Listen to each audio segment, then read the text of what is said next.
So good morning, everyone, from Pushpa and Lakshmi. So usually this is basically about a new patient coming to our clinics and day-to-day practice.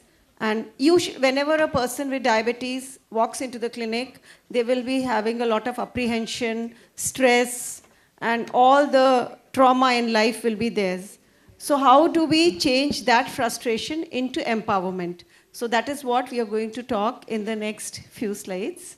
So Lakshmi will now start her discussion. Yeah, thank you very much. Pushpa, it's always a pleasure to be amongst friends. And GVK sir, chairpersons. This is Jugalbandi Vida. I thought this was Kootu Kacheri because all of you are practicing physicians. You all have dealt with patients who come to you completely frustrated when you make a diagnosis of diabetes. So they have so many questions, and diabetes is always perceived as a big villain. They are so crestfallen, heartbroken. They come to you with so many questions. Now, is it lifelong? Am I going to live with it forever? My neighbor had an amputation. My chitapa had something else. Somebody else lost an eye, lost a leg, lost eyesight, so on and so forth. So the whole purpose of this talk is to literally handhold these patients, and how do we actually transition them from that frustrated feeling to making them more empowered to dealing with their disease or so-called disorder that they have when they come to you with a diagnosis of diabetes. So what we usually see is initial stages like we all have whenever any bad news is given. So diabetes, the knowledge that they have developed diabetes, first is a shock, and then they go into denial that, no, I have been very healthy, or I'm too young, so how can I have it? Then the fear will come, and finally the guilt that, okay, I'm not exercising, I'm not eating right. So what are the so all these problems occur, and then they become frustrated. Why frustration is there? So one is there is so much of information around. Everybody, once you tell that you have developed diabetes, everybody around starts coming with all types of advices, and of course internet is full of them. And then they do not know what kind of diet to take, and there are so many myths. Of course, there are so many influencers who spread a lot of myth. And then the next and the worst fear is about the long-term medications they have to take. And most of them know that diabetes has to be treated lifelong. So that brings up a lot of anxiety and the fear of complications. And the biggest fear is always, will I lose my limb to diabetes? And this all leads to a distress. And then, of course, with the increasing cost of living, the drugs are also expensive. So the financial constraints do come up. So what is the consequence of this?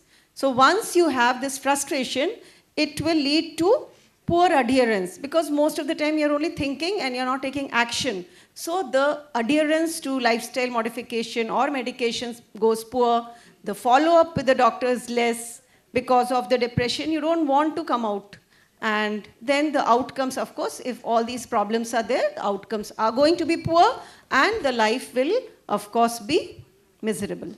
So now she will tell that how do we transition from frustration to empowerment. Lakshmi?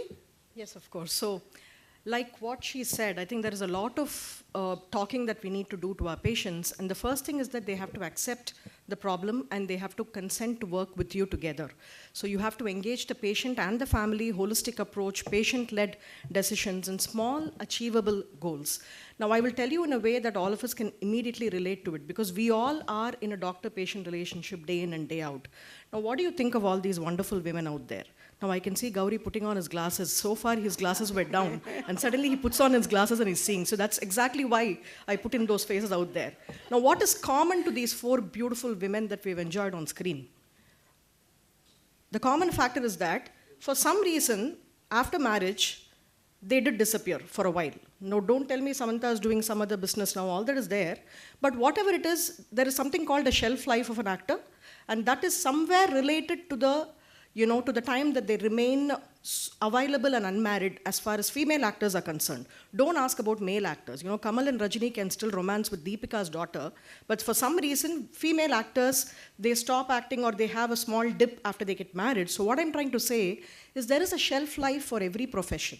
So similarly, when you compare that with the shelf life of a doctor-patient relationship, The longest shelf life is probably that physicians enjoy with patients. Because we physicians or endocrinologists or diabetologists, we all are able to hold on to our patients for easily more than 5 years, which is not enjoyed by other professions like, say, OG, if it is gynec, okay, but if obstetrics, maybe that 10 months to a year.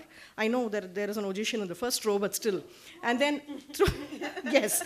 And oncology is relatively short term. Surgery and anesthesia don't even ask me. They don't even identify their patients outside the operating room, right? So that being the case, when you have so much of time that you actually have and enjoy with your patients, it is very, very practical and easy to convert that to an empowering discussion to transform their image about diabetes. So actually, being a diabetic brings a good discipline in life, gives you an opportunity to visit a doctor, and each opportunity can be a motivation to actually improve from where they were. And you probably pick up a lot of silent events. In fact, diabetics, just compare it with the obesity paradox. People with diabetes fare much better than their non-diabetic counterparts. Better health awareness, they get vaccinated, and ultimately today visiting a doctor for diabetes, it's like a 360-degree metabolic care. It's not just the numbers. You look at so many aspects that obviously they get empowered and you're able to really get them out of that fear of diabetes. So we will just do quickly because I understand that we have a little bit of a time crunch. So we just thought we'll discuss in the form of quick 4 cases. Now, Dr. Pushpa, if you can start out. So very true. So the patients with diabetes, they do get an opportunity to improve upon themselves, their lifestyle, than a counterpart who doesn't have diabetes. So they will continue enjoying life, not working out. So we will talk of the first patient, 32 years young. These are the common daily case scenarios. No comorbidities, an IT employee. 32 years means on the career progression ladder. And the blood sugar slightly elevated, A1C is 5.9, so this is a pre-diabetes scenario. So Lakshmi, can you tell us how do we go with the diet advice for this patient? So naturally, anybody who comes with a pre-diabetic or an early diagnosis of diabetes, the first question they have is, can I eat everything? Should I give up on everything that I like in life? So how do you think I should structure my diet around the diagnosis that I have? So I think there is a dedicated session on chrononutrition. So the first thing that I personally feel that we need to do to our patients who have an early diagnosis of diabetes is that you'll have to impress upon them that it's not just what you eat, it is also when you eat. So giving them a little bit of input about chrononutrition is worthwhile. And ultimately, you just have to teach them the food plate, because all of us in this room, I mean, cross your heart and tell me, we are all big carb eaters. This is completely ulta for most of us here. So you will have to take a conscious effort to increase the vegetables and proteins and decrease the carb. That's all you need to know. So in fact, I was really, really impressed with this FSI campaign that was done by Rajkumar Rao, where this was actually played in the theaters for some time, before the movies got played. So this says, Aaj se toda kam. So all you need to know is moderation and portion control. You don't have to give up. Just cut down on what you eat. You have 4 idlis, make it 2. That's all you need to know. You don't have to really give up and, live like a sannyasi. You can have everything, but learn to stop. That's all you need to do. Healthy snacking, no midnight biryani. I think that is what we really have to tell our IT people. No alcohol, no nicotine, group counseling, and eating a sweet is not a crime. That is what the point is, that we need to encourage these people and tell them that it is okay. We are humans after all. Mango season chalta, you have a mango, but reduce the amount of rice that you have. That's all you need to tell your patients. Exercise, Dr. Pushpa. Yeah, so one point about diet is that whenever you advise them anything and they are going away from that advice, let them just check their blood sugars and see how much it is spiking with that individual food or fruit, so that they can make a conscious decision to reduce the portion or avoid it. And then coming to exercise, this is one very important part, and this is not just for a person with pre-diabetes or diabetes, it is for each and every one. Because once we leave school, the exercise level really comes down. And not even leaving school, even before, once you have crossed your 10th standard, I think, +2 stress, it stops all the exercise in life. So it is very important. And it is not just the aerobic exercise, both aerobic and anaerobic should go in hand. But more than that, it is individualized. Exercise is always individualized. It will depend on the age of the patient, the activity level. A person who has never exercised, you cannot ask them to go to the gym every alternate day or every third day and go for a half an hour, 45 minutes walk. No, not happening. They will never do. So start with slow exercise. So start with at least 5 minutes. If you don't want to go out, or you feel patients will come very normally saying that I have severe knee pain, or breathlessness on walking a little. So they can just sit on their chairs, or even lying on the bed you can do exercise, just raising your feet, moving your hands. Tell them to do the regular PT exercises which are taught in school. So you don't even have to step out of your room to do any kind of exercise. So simple home-based exercises can be advised, and you have to tell your patients about sarcopenia, how much muscle loss is there if you're not exercising, not eating right. And then bone health is very important, especially in the postmenopausal phase, and as we age, we start losing bones. So these are very important. So what you want to eat, what you should eat, and how much to exercise, when to exercise, and gradual increase, all this has to be advised at the first step. And it is not once. Every visit, you have to reinforce your education part to the patient. Yes, so now we come to our second patient.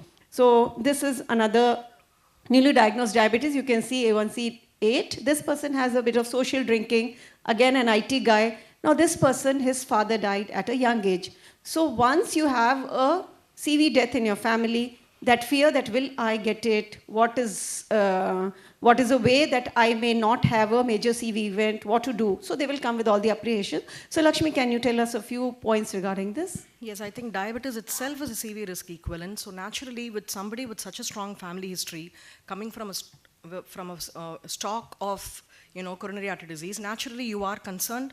So how do you empower these people? Do the ASCVD risk, calculate the FIB4, look at the mast cell risk in them. TOD workup has to be done. Look at the whole picture, look at the CIMT. So what the point is that today is not like what it was before. You have so many disease-modifying drugs today which can actually help our patients to probably postpone, delay, or even avoid an ASCVD risk. And by that I mean that SGLT2 and GLP-1s have really cut across in a big way, and SGLT2 inhibitors have actually elevated to the statins of the 21st century. And I know Dr. Narsingan is here. We know that statins have been prescribed for diabetics. It becomes a routine that we prescribe a statin for every diabetic. So taking that to the next level, I think today we are in a day and age where this class of drugs really changes the outcome of diabetics with a strong ASCVD. And similarly, the current landscape for diabetes treatment, preventing diabetes-associated CV risk with GLP-1 RAs and SGLT2 inhibitors have really changed the way in which these risks are being perceived today. It is no longer the fact that once you develop a problem, you live with the problem. You have disease-modifying drugs which can actually make your life better and prevent a CV event or a complication in a patient with diabetes. So that being the background and that being the weight of scientific evidence that we have today, you can definitely handhold these patients and tell them that yes, we can do something for you to escape a CV event or escape a renal endpoint. We have drugs that can actually turn the course of events for you. So these are the kind of discussions that we can actually start out in somebody who has a high ASCVD risk. Similarly, when you look at, we have just put in the same numbers but just changed the scenarios. So a newly diagnosed person, same 8% HbA1c, the problem here is obesity. He has a really high BMI. So he already has depression, body image issues, and he is really stuck there and unable to move on. So when obesity comes into playing, naturally, it's going to be more or less the same kind of attitude that you have to be. But one thing that we need to talk to our patients who come in with diabetes is that never play the blame game. Don't tell them that all this started out because of your obesity, and until you do something about it, there's nothing you can do. So I think those are the kind of tone that we need to set with our patients. Tell them that we are working together in this. It's not just that you tell them because of this, you had this problem, but instead, take them along with you and have a shared decision making, and from there you probably start the conversation. So what are the advantages of a weight-centric approach? So now in this conference itself, there is a lot of talk on obesity and the obesity drugs, but then they should understand that it is not just about losing weight, it is about having a healthy life. And once all these complications are associated with obesity, and which can lead to more of microvascular complications, and weight-centric approach is one which we look into a patient who is having issues with weight rather than just being on a glucocentric way. Absolutely. So, what we are trying to tell here is that you need to have an upstream management.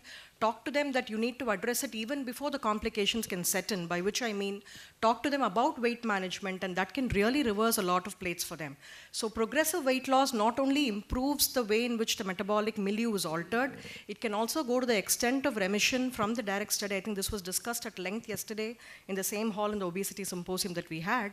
So, the point is that when you have progressive weight loss, when you're able to kind of lose something like 5 to 10% of body weight, not only does your diabetes improve, you can also reach an extent of remission and even kind of talk about the so-called magic question that people always have. Can I escape drugs? Can I reverse diabetes? Can I put an end point to all this? That is actually achievable, but it needs a lot of motivation from both the physician and the patient alike. So looking at a person who has diabetes and obesity, the basic empowerment has to come from the fact that you need to work together and talk to them about what kind of therapy they would actually opt for. It can be intensive lifestyle. Now, lifestyle cannot be given a backseat in any of this. So either they want to go for intensive weight loss, or they want to look at metabolic surgery, or they want pharmacotherapy. Ultimately, the point is within 3 to 6 months, you are trying to make a meaningful change in the body weight by which you can really make a lot of difference to the quality of life that this patient has. The last case, now this is very, very close to all of us. See, whatever it is, whenever we say a 32-year-old, a newly diagnosed diabetic, for some reason we always presume that it is a male, but we will also have to keep in mind that we have to address women with diabetes equally in these forums. So it is extremely important that we consider the same scenario for a woman. So look at the same numbers, a PCO lady, IT employee, recently married, looking to conceive. Now these are all the garden variety cases that we see day in and day out. None of these are exotic cases. None of these are rare cases. These are cases that all of us sit and break our heads every day in the clinical practice. Sometimes even we get frustrated. Sometimes we even feel we need empowerment, right? So these are the kind of women that actually come to us. And Dr. Pushpa. So we have to give them a lot of psychosocial support. It is important. And all these problems, they do come across socioeconomic, environmental issues. So based on their problems or what they have come to seek from you, we have to give a plan for each one of them. And the work stress has to be taken into consideration. And work stress, we all know stress increases eating and reduces the activity. So obesity, insulin resistance will go on increasing. And the stress will also take its toll on your sleep. So you will not have a good quality sleep. And less than 5 hours sleep, again, is associated with higher incidence of diabetes. And job stress, most of the women are working nowadays, so job stress has to be taken into consideration, and we should advise them that take it light, don't take a lot of stress. We keep on telling them it is the individual makeup, how do they go ahead. But yes, simple break from their job, simple exercise in between, all these will make a change. And the shift working, so nowadays the concept of shift working is very common. So that again takes a toll on their eating behavior and exercise schedule. So all this has to be considered and discussed upon in detail, which we cannot do right now. So moving ahead, sorry. And yes, see, taking it from where she left, we also have to factor in this thing that sometimes we find a lot of women who have a very low emotional support, both at work spot and in the house. So it probably needs more than just talking the theory of the HbA1c or the numbers to them. You will probably have to cross that gap and reach out to these women and actually understand what their problem is, because the cortisol and the HPA axis is totally wired differently in women compared to men. You can always argue men also have stress, men also do the same thing, but the way the woman reacts to stress is completely different because they are wired like that in the hypothalamus. So that is the point that we need to empathize with women that come to us, and also keep in mind that putting out a woman who has PCO and obesity today, tomorrow she walks in pregnant and she gives birth to a GDM child, you know what you're in for. You have an intergenerational transfer that happens. So it is really, really worthwhile to spend more time with young women who come with newly diagnosed diabetes, who are probably on the PCO bracket, because you can really change a generation, which is why every opportunity that you have, that you get to interact with your patient, be it even, they can even be an attender that comes along with the patient, but you can still tell them something that motivates them. So every opportunity is something that we can actually extrapolate to deliver comprehensive healthcare and empowerment today. If it is a table with 4 legs, this is something I learned from my father, Dr. Hariharan. He always used to say, diet, exercise, drugs, monitoring, and the tabletop is patient education. You cannot do without any of this. And if you actually have to think of it from today's parlance, these are much easier today because you have so much of AI-based nutrition recommendations that you have that people can easily actually calculate the calories that they are consuming by typing in what they eat. They can actually know what they are doing. You have a more transparent approach to what you actually want to achieve. Exercise can be personalized. As she said, you can make simple changes to your day-to-day routine. You have so many, apps that help you to, these smartwatches and stuff like that, which can actually make exercising more fun. Drugs, like I told you, so many newer drugs are there, monitoring with SMBG and CGM. I think it really gives them a sneak peek into what we are actually trying to tell them. It is not just the numbers they walk in with, it is the numbers that they actually have throughout the day. And for that, a CGM is a complete game changer when it comes to making the patient understand what we are trying to tell them. And education today with social media and apps, I think it's just phenomenal.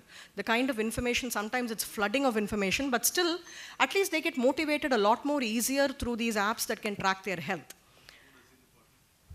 So this is how we go ahead with our patient. So sorry for the little blurry slide. No, we can even I can't see. skip that. And Yeah, there so are questions. yeah, so it is these are some questionnaires which are helpful in assessing your patient. So of course you cannot use it on the first visit itself, but first time when the patient comes, you have to spend a little more time with this person and educate them, give them the treatment schedule, whatever you want to teach them. And next visit when they come, you can always go ahead for a problem areas in diabetes scale and the diabetes empowerment scale. So these are very simple scale, 8-item and 20-item scales, which can be filled. Your receptionist can help fill them, or even the family members can help fill them if they are finding it difficult. Very simple scales, very useful.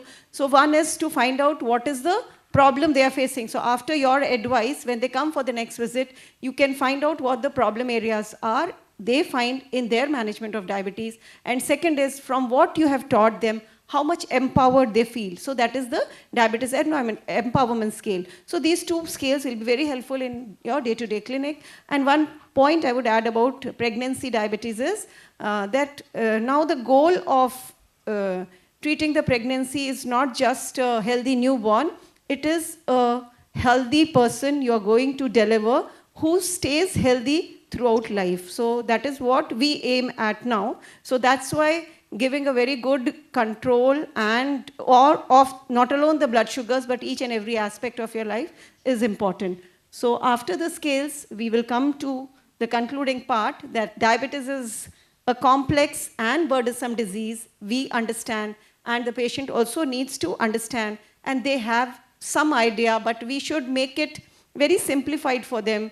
We have to empower them. It is not just that this is the prescription, eat this, do this exercise. No, that is not sufficient. So hand-holding, like Dr. Lakshmi said, hand-holding is important, and it is a continuous process. Every visit, you have to inform them and improve. The capacity building has to take place, and there is no definite method or tool. So again, it is individualized, and we have to implement empowerment techniques and personalize their attention in order to get a better control. So your concluding remarks, Lakshmi? Nothing.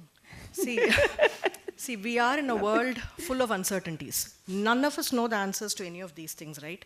You don't know when the war is going to end. You don't know when this movie is going to release. Now I should probably change it and say you don't know who leaked the movie. Yeah. You don't know who the next chief minister is going to be. You don't know when the cylinder that you booked last month is going to arrive at your doorstep. That is for sure.